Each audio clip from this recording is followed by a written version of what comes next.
Elle a dit que voilà, que je serais pasteur. Ils m'ont dit, toi, c'est pas toi, c'est ton mari. Oui, j'ai dit, c'est authentique. Mais ça m'avait choqué. Mais je me suis dit, c'est quoi leur problème? Vous savez, quand vous cherchez l'approbation des hommes, vous allez être enterré un jour avec ce que vous avez en vous. Et j'étais vraiment choquée. Et ça m'avait intimidée. Je me suis dit, bon, c'est peut-être pas moi. Et quelques jours plus tard, nous avons eu une conférence à l'église.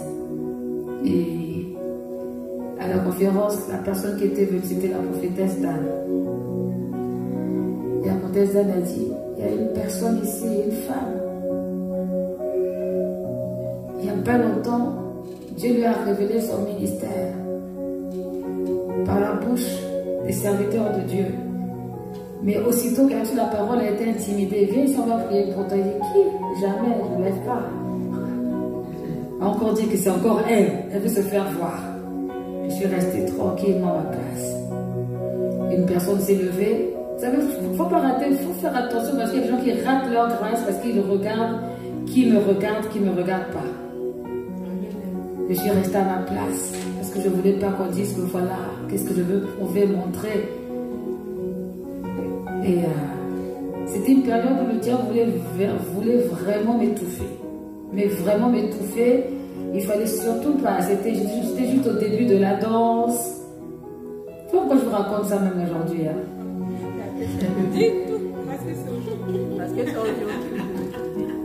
C'est une partie de témoignage. Et c'était que je venais juste de commencer la danse et sinon vous ouvrez mes yeux, je voyais beaucoup de choses prophétiques, beaucoup de choses. Et je me suis dit, bon, je vais rester dans mon coin, je ne veux pas trop faire de bruit parce qu'on va encore dire que je vais me faire voir, je reste tranquille.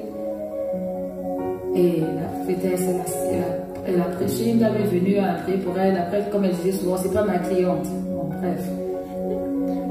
Elle a prêché et à la fin de la prédication, elle est revenue dessus. Dieu t'a parlé, je vous assure que de là où j'ai... Non, déjà toute la prédication, j'ai passé mon temps à pleurer. Parce que la prédication me livrait. Je me rappellerai toujours de ça. Je pleurais toute la prédication. Là, parce qu'en fait, il faut comprendre que à cette époque, même si on était jeune dans la foi, on avait des responsabilités dans l'église. Et un responsable devait avoir un fort caractère. Il devait être ferme. Voilà. On ne pleure pas. On est carré, on est ceci, dur. Voilà. Mais ce jour-là, il n'y avait pas de dur, de carré. C'était vraiment comme une... Mais alors ça sortait tout seul. C'était peut-être tous les sujets de frustration, je ne sais pas, mais ça sortait. Ça sortait. Et à la fin, elle est revenue dessus. Wow. Quand elle est revenue dessus, là où j'étais sur ma chaise, j'ai sauté. Et puis elle a dit, cette femme, dans 3 ans, on ne va pas la reconnaître. 3 ans, je lui donne 3 ans. Et puis elle a prophétisé sur ma famille. Dès que j'ai entendu la parole, je suis allée écrire. Quand j'ai fini d'écrire ma parole, j'ai dit, bon, comme Dieu a parlé, il n'y a plus personne qui peut m'arrêter. Le lendemain, j'ai commencé à prendre ma vie sérieusement. Quand je dis sérieusement, dans le sens de la paix devant Dieu. Je ne cherchais plus l'approbation de ceux qui m'étouffaient, mais je cherchais l'approbation de Dieu. Et je travaillais en ce sens, pas en disant donnez-moi le micro, non. En priant, en jeûnant et j'écrivais beaucoup de messages que le Seigneur me donnait, me mettait à cœur, des thèmes que je développais. Et pour ceux qui ont regardé une vidéo de 2009 ou 10 où je dansais, c'était avant cette époque-là. Donc j'étais encore plus maigre que ça. Parce que j'enchaînais les prières. J'enchaînais les jeûnes et les prières. C'était vraiment, c'était très intense. Parce que j'avais pris la parole de Dieu au sérieux. Parce qu'il y avait trop de répétitions. On me dit non. L'autre aussi parle, l'autre aussi parle. Je ne peux pas. Bon, pourquoi je veux toujours avoir l'approbation de ceux qui m'étouffent? Bon, laissons, moi je veux faire ce que Dieu me dit. Et le Seigneur me fait grâce. Mais si vous croyez que c'est du spectacle ou du cinéma qu'on fait lorsqu'on vous donne une parole, vous perdez votre temps. Il y a certaines choses où on veut que ce soit dans un cadre défini. Dieu ne te parlera pas dans le cadre que toi tu décides. Dieu te parlera comme lui il a décidé. S'il veut te parler par la parole, il te parlera par la parole. S'il veut te parler lors d'un séminaire, c'est lors d'un séminaire. S'il veut te parler lors d'une balade avec je ne sais pas qui pendant...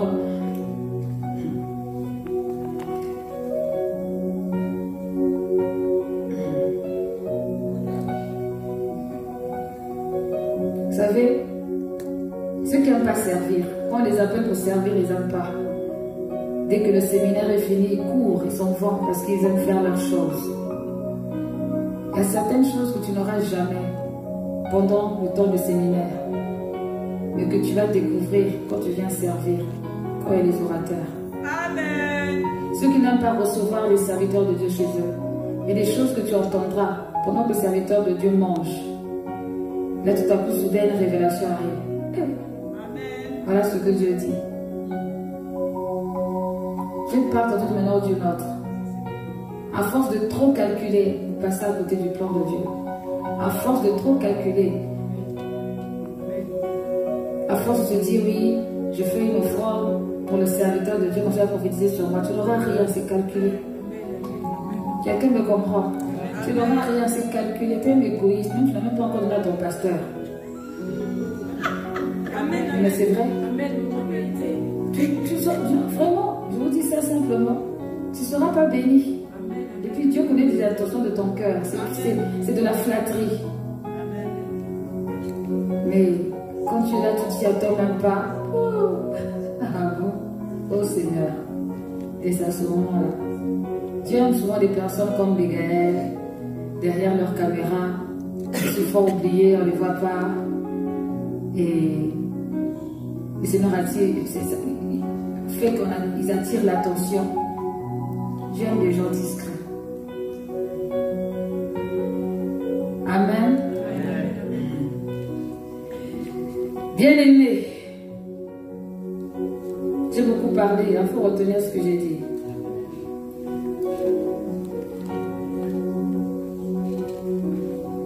Test pour déterminer si un prophète vient de l'Éternel. Évidemment, comme vous le savez déjà, ce que la parole de Dieu ce que le prophète va dire va se réaliser, quel que soit le temps que ça prendra, ça va se réaliser. Mais il faudrait que cette prophétie soit en accord avec la parole de Dieu. On a vu ça, d'accord? Et il faudrait que ce prophète-là révère Dieu. Donc ça permettrait de voir qu'une personne qui soi-disant dit avoir l'onction de Dieu, mais qui est dans une position pas très normale et qui vient toujours pour te dire Dieu m'a dit, Dieu m'a dit, Dieu m'a dit, alors que la personne vit dans la rébellion. Il faut te méfier. Il faut te méfier parce que c'est peut-être un autre esprit qui est derrière. C'est notre esprit qui est derrière et cet esprit, il a pour but de t'emmener dans la confusion. Quand le prophète vient, il vient comme un don du Saint-Esprit. Comme au jour de la Pentecôte, il est venu et il a révélé des hommes qui étaient cachés. Il a révélé ceux qui étaient cachés. Il a révélé les apôtres. Il a révélé plus les autres qui étaient là. Ils se sont mis à annoncer la parole, à prophétiser, à proclamer, sans avoir peur. Par exemple, Pierre.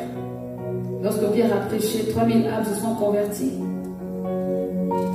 Paul, lorsqu'il a prêché, il est allé prêcher vers les païens. Il était à la fois enseignant mais aussi prophète. Et Dieu l'utilisait puissamment pour que les païens puissent être sauvés. Lorsqu'un prophète prophétise, qu'il y a un païen dans la salle, le païen doit réaliser que Dieu est là. Et c'est comme ça que parfois on te demande, est-ce que tu n'avais pas raconté l'histoire là au pasteur? Non, on n'a pas raconté l'histoire au pasteur. C'est le Saint-Esprit qui fait ça. Et je disais qu'il y a des chantres, il y a des prophètes chantres. Comme diraient certains, mais comment se fait-il que tu chantes des choses, que les mots qu'il faut? C'est le Saint-Esprit qui fait ça. C'est le Saint-Esprit qui travaille de façon prophétique. Parce que quand tu as une onction prophétique ou quand tu es prophète, ce que tu vas faire, ce ne sera pas juste en train de faire, mais tu vas prophétiser au travers de ce que tu fais. En jouant des instruments, tu prophétises. En dansant, tu prophétises. En enseignant, tu prophétises. En déclarant des paroles, tu prophétises. Donc il y a un résultat à la fin et ce résultat, c'est la conversion. C'est la conversion.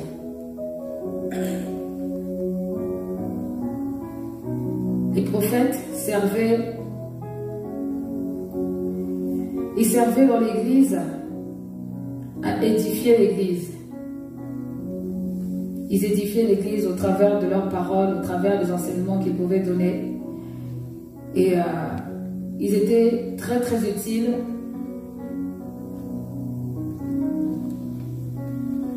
pour toucher les incroyants, comme je disais. Notez la parole dans 1 Corinthiens 14, versets 4 à 5. 1 Corinthiens 14, versets 4 à 5. Et le verset 12.